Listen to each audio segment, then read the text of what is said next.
So hello everyone, good afternoon. So we have a problem here about cooling and humidifying. So problem number one. Air with a mass flow rate of 2 kg per second is cooled from 35 degrees Celsius to 20 degrees Celsius. The question is, compute the sensible cooling load.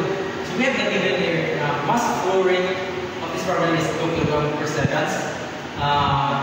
Temperature 1 is equal to 35 degrees Celsius and temperature 2 is equal to 20 degrees Celsius.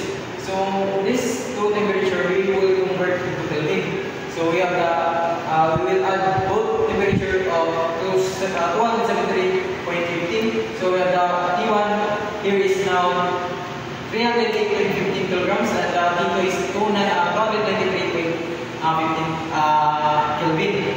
So we have also discussed the standard specific heat of air is equal to 1.005 kilojoules per kilogram times Kelvin. So we will compute this on this problem. So we have the formula of this sensible heat.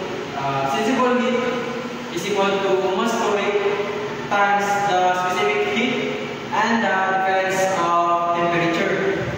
So we will evaluate those given into this formula. So we have 2 kg per second multiplied by 1.005 kilojoules per kilogram Kelvin multiplied by the difference of temperature which is 308.15 minus 293.15 Kelvin. So we will cancel this kilogram and Kelvin. So ang mabili na lang isa kilojoules and seconds. So using the calculator, we will have sensible cooling load of 30.15 kilojoules per seconds or 30.15 kilowatts. So that's the calculation of sensible cooling load. Thank you.